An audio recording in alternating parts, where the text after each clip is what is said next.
What's up, people? Welcome back to another episode of Stars and Garters. I'm Katie Pettit, and I kind of so this Marvel Monday is going to be quite interesting, because you guys know that I love the MCU, and I love most of their movies, and I even root for the projects that most people don't like most of the time. Um, but you also know that I really like comics. If you don't know, I really like comics, and most of the time I think they are quite a bit better than the movies. No, like fault of the movies. They just are really good.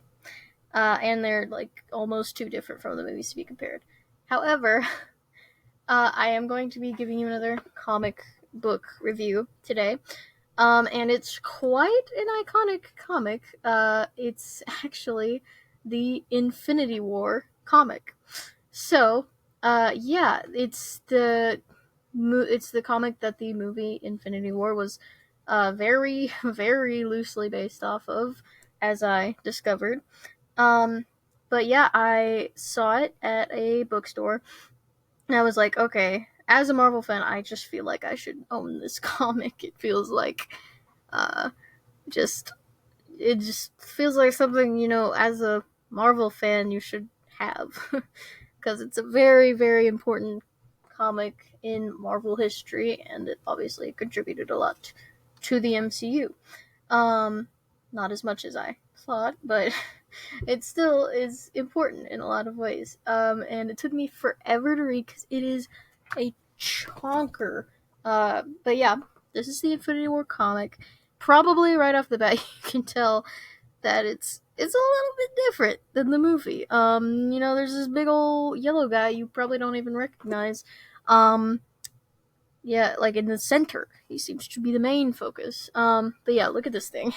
For a comic, that's pretty thick. It is a saga and such, but it took me forever to read this thing, but I finally finished it, and I have some thoughts about this one. All right, so let's get into it. Let me tell you what it's about. First of all, let me just go ahead and say it's basically nothing like the movie. Actually, it's kind of entirely different. Thanos is in it. A lot of the characters who are in the movie are in it, but the plot is not no basically no similarities at all. Um, I mean, it's about the Infinity Gauntlet. That's the same, but so basically, by the way, Thanos isn't even the main antagonist. So, it centers around a lot of different sections of characters, basically. And so the main bad thing that's happening that makes everybody have to, team up and do the superhero thing, is so this guy, his name is the Magus, and so this guy on the front is Adam Warlock. Adam Warlock got control of the Infinity Gauntlet in a different comic, and he didn't like it. so, well, so as he was using the Infinity Gauntlet, he decided that he wanted to make all his decisions he made with the Infinity Gauntlet with pure logic. So he purged his good and his evil from him. So he had no good or evil in him. And the Magus is the embodiment of his evil. I don't know how he got to be a body and such, but he did. And so now, obviously, since the Magus is like literally actually pure evil, he wants the Infinity Gauntlet for the classic villain reasons. He wants power. He wants to be godlike. But so there's a lot of different sections of characters. It does have you know these recognizable characters in it. It has the Avengers and the X-Men, and like other not so popular ones like the Defenders and the Inhumans, but they're also in there too. And the reason that the main, the superheroes you would actually know have to get together and start figuring out that things aren't and are weird and fishy, is that a bunch of superheroes like Spider-Man, Wolverine, and Hawkeye, and Mr. Fantastic are running into like evil doppelganger versions of themselves. So here's Spider-Man's at the top there. The one that's foaming at the mouth is not actually Peter Parker. It's his evil doppelganger. So they're finding out something's fishy going on, and they realize that this is happening to a ton of superheroes. So they bring them all together. Mr. Fantastic brings them all together to have a superhero meeting, and try to figure out what's going on, because obviously it's not good. And they find out that it is the Magus trying to mess with them. You also have, since this book is very on a celestial scale, we also have this thing called the Infinity Watch, which is, so it's Adam Warlock, and then it's also Gamora and Drax. So you probably know them. This is Gamora, by the way. Right here, this little green chick. That's actually Gamora. She's quite different from herself in the movies. It's Gamora, Drax, some chick called Moondragon, this thing called Pip the Troll. I did not enjoy him, by the way. Yeah, he was really ugly. But they make up the Infinity Watch, and so they're kind of dealing with the Magus on the celestial scale and in space and whatnot. Then you have Doctor Strange and Galactus and a few more people working together to stop the Magus, because obviously, even though Galactus is a bad guy, he does not want the Magus to have, the ultimate power. So he teams up with Doctor Strange, and they go to try to stop the Magus with like magical stuff. And then you have, what does it say? You have Kang and Doctor Doom teaming up, because they also want to stop the Magus, but unlike Galactus, they want to stop the Magus so that they can get the Infinity Gauntlet for themselves.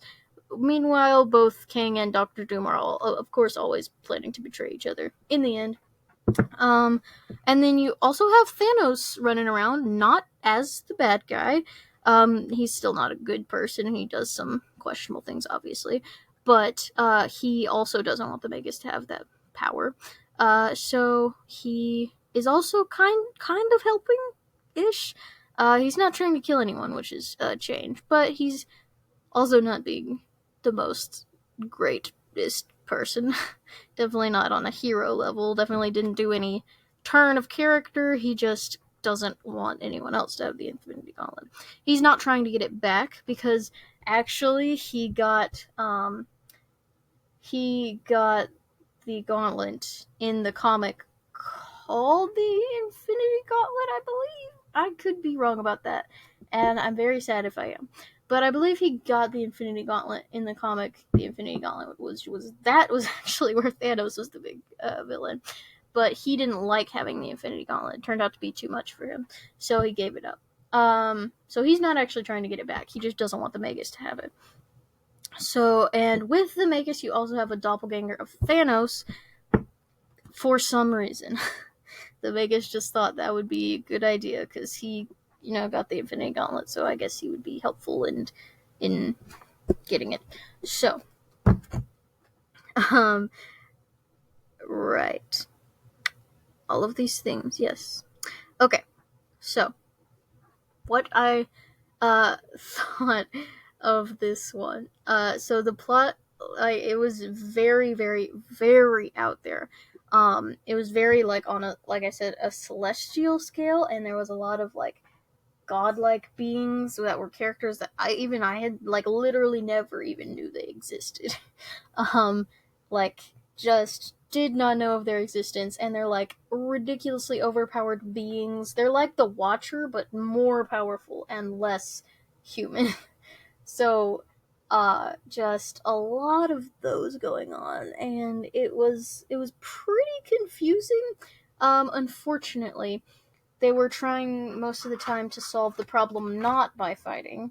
They were trying to, like, figure out logical and talking and strategizing most of the time about how to beat him on a celestial scale. So it was kind of slow and hard to follow as well. But you have characters like, so you have Adam Warlock, who is also really ridiculously powerful. He has an Infinity Stone, and he has had the Infinity Gauntlet as well, and he's obviously powerful enough to like purge his good and evil. Although that might have just been the Infinity Gauntlet. But he's like super powerful. You have this character called Eternity, and he looks like a big blob of nothing. Like he's a weird looking dude. If I can find a picture of him, um, I mean, if I can find a picture of him without you confusing him for a bunch of stars, because that's actually what he looks like. But yeah, you have him. You have Eternity, who is just like a super powerful, very not human being who, I don't know, keeps the universe in control in some way. There he is. This blue-faced thing, that is Eternity. And then you have also Infinity, who is literally the exact same thing as Eternity, but a girl, I guess. I mean, had a girl body, so, you know. I don't know. I've literally never heard of either of them, and they just seem to kind of be in control of stuff and the universe. So that's nice. That's great for them. Just seemed ridiculously cosmically powerful. And then you have, get this, you have a character called the Living Tribunal, who apparently judges everything in the universe. Uh, so that's nice. Didn't know he existed either. Apparently there's all these people who have like a ton of control over stuff, but like never bothered to make an appearance as well. And I can't find a picture of them because they did like one thing and then of course they left because they can't be bothered. They have celestial stuff to do. There's a Living Tribunal. Isn't he beautiful? Look at that guy. By the way, everything he said looked like this. That was a little bit obnoxious, but whatever. So yeah, very, very celestial, like the powers of the universe and the balance of the universe type plot, which was kind of confusing and also not as fun as the street level. And also, the way that they solve it is that oh gosh. So Eternity, somehow the Magus puts Eternity in like a coma. So Galactus uses Gamora to fix that somehow. And it gets fixed, and then the Living Tribunal turns the Infinity Gems back on because he had turned them off. And then like after all that happens, like not me just missing something, it actually just ends. And all of the people get transported back to their spots in their homes, and they're not dead, and they're like, oh, even the characters are literally like, how the heck did that even happen? We should be dead right now. And so after all that happens, then they have a few more comics which are all flashbacks to stuff that happened that we didn't see in the like whole deal with that, but they never actually explained how Adam Warlock beat the Magus and trapped him away in his Infinity Gem. I never really got cleared on that. They cleared up how Thanos beat his doppelganger. They kind of cleared up how Gamora fixed Eternity. They cleared up some of that stuff. They had a whole thing about Gamora and Thanos' relationship. They didn't ever really tell us how the big problem got solved. So, yeah, that was slightly frustrating and very confusing. So this chick up here, this yellow one, that there's Infinity, I believe. Yeah, I don't know what she does. She just also stands there and infinities, I guess. So yeah. And it was too just big of a scale. They were like, the entire eternity hangs in the balance. Also, there are people who can just kind of fix everything for you if you just ask them. So just get on that. Get on asking them. Like, just very little action. Very little like actual action scenes in this comic though. Um I mean, it's not all bad. It was not all confusing and boring and bad. There were some really cool, like where all of the characters actually came together, and like would actually fight and do action. That was pretty cool. And there was a lot of characters, so it was like, you get cool little pages like these. The whole 2 pages are just filled with a fight scene, and that's pretty neat. Um, and you did have some recognizable and cool characters do like being themselves and doing their thing. Like you have Wolverine just being like, "Let's go kill stuff, and that'll fix the problem." And then you have Cap, trying to be super diplomatic about everything and just trying to be the most purist guy, and figure out the purest way to solve the problem. And you have like Gamora is her character is pretty like she has a different personality than the one in the movies, but it's still it's the same sort of vibe and it's still cool. It's just uh I don't know. it's she's a little more like tough and easier to take seriously in the movies. Let's just say that. But she's still kind of cool, and she had a cool little backstory moment, and that was nice. Um, but so the main problem for me is that they didn't spend enough time on our more street level characters. But the thing is, I definitely did not realize about this comic was that I don't think they ever meant to. I'm pretty sure this comic was not supposed to be a Spider-Man and Wolverine go to space and fight this guy. They were like the people who are already in space, um, and are like powerful enough to just change stuff super easily without fighting. Kind of characters are going to fight this like celestial huge threat, which I suppose makes more sense. I mean, it makes it boring when characters like that exist, but they do, and I think that's what the comic was about, which I just did not understand and did not realize when I bought it. Um, I still do feel good to see it on my shelf. I'm gonna be pretty honest. On my comic section where it says the Infinity War, I'm like, yes, I am a true Marvel fan. And honestly, like, I am a true Marvel fan for reading all the way through this. It was so long. So much just talking and strategizing, where you literally could have been like, hey, Infinity, can you just, like, sprinkle your magic dust on this situation?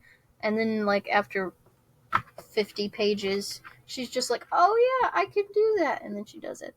Um, so, yeah. Uh, it was just really on a bigger scale than I care for, without like anything to balance it out. It's like the main bad guy is a super huge celestial threat, like Thanos was in the movie, but also the other side of the problem is that the heroes that you're focusing most on are also super celestial overpowered characters, which kind of makes it a little boring and a lot confusing when they can kind of just do anything, but they also are not just doing anything. They're also having like complicated plans and stuff, and I'm like, can't you just think thoughts and make it all better? But they don't. I also will comment. I know that this is an old comic. Let me see how old it is. 1988. It says. Yeah, yeah. Well, one of them says 1988. One of them says 1992. I don't know. It's an older comic, is what I'm trying to say. But like, still, just the art is old. It may look these spreads like this may look cool, but sorry, hold on. There's a interesting costume choice, but spreads like this may look cool, uh, but also just like the art, it's old, and apparently in the 80s nobody could draw eyeballs. Because like if you are not right up in a character's face, they don't have any pupils at all. Just no, not even attempt at pupils.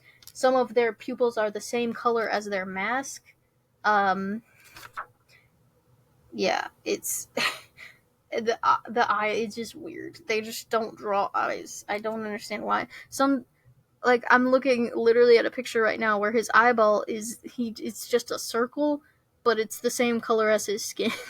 Like there's no semblance of an eye except you drew a circle in the top middle of his face.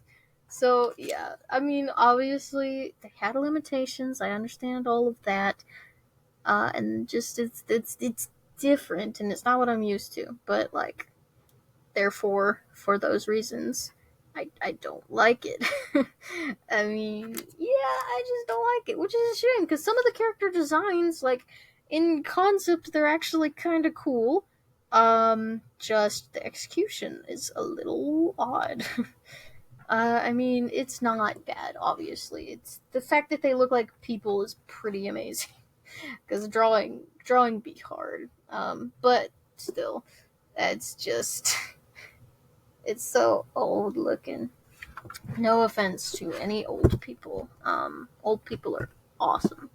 But so yeah, overall, very confusing and weird at most parts, and I just so the thing with this one is I understand how iconic it is. And I can kind of see why. Like there's a lot of stuff that would be a big deal and probably it was important to the universe a lot, and it's not all confusing and boring and bad, just like together as a whole. There were some parts that you could have just like not had, uh but since I recognize the iconicness of the comic, and since it does have some nice moments and some cool characters and them doing their cool character thing, and some really cool art moments, and it just feels so good to have it on my shelf with the rest of my comics. I'll give it a gracious 3 out of 5. For just the what it means as a Marvel comic, I get that. But for just like completely based on personal enjoyment, it's like not doing too much, but I enjoyed it more knowing how much it means, I guess.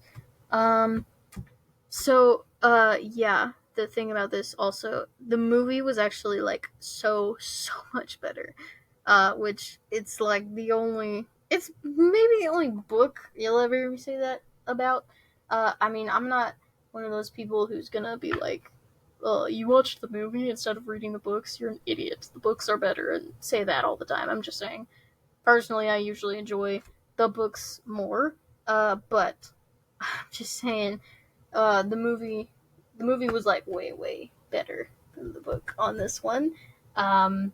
Like I'm pretty sure it took more inspiration from the Infinity Gauntlet, and I really hope that is the name of the comic. I'm not sure. Because that's the one where Thanos actually wants the Infinity Stones, but even that, like, it's even better than that, because Thanos wanted the Infinity Stones for the weirdest possible reason they, like, maybe just the weirdest reason they could have thought of out of all the reasons they possibly could have thought of. Uh, and it is referenced in this comic. There's this character, another one of those kind of godlike, like obviously really powerful people, but really doesn't do or say that much other than just be powerful and ominous. And her name is Mistress Death, and Thanos is like, she's a pretty lady. She's a skeleton, but I don't know. And he's like, I'm gonna get the Infinity Gauntlet, and then she'll love me. So I think the movie had a much better reason. I don't think you had to try too hard to get a better reason than I want to date a skeleton, but they did much better than that. And yeah, the movie's much more entertaining and much easier to follow. And it probably works better because you have Thanos, who's this big intergalactic super powerful villain, but then you have way less powerful, more street level heroes trying to beat him, and that makes it a little more interesting. A lot more interesting actually. uh, but yeah, this one is weird. It's a weird comic, you guys. I'm not gonna tell you to read this one, to be honest. It's so iconic, but I mean, it be weird. So yeah, good job, Marvel Studios, for realizing that that it didn't have to do all this to make a good superhero movie. So yeah, that's it. That's my thoughts on this one. Uh, yeah, really iconic. Just I don't. I wonder how their brains came up with some of this stuff. You know what I mean? So yeah, that's it. That is my review of one of the most iconic comics of all time. Um, yeah, I don't know. I can't specifically ask you a question, at least on Spotify, but I can still ask you a question and you might comment on that. But I can't think of a question right now. So just honestly you're gonna say whatever you want down there. So just do that. I think this is like, yeah, just say whatever you think. What did you feel about these? You just saw pictures and I gave you a very bare bones synopsis of the book. But what just say things?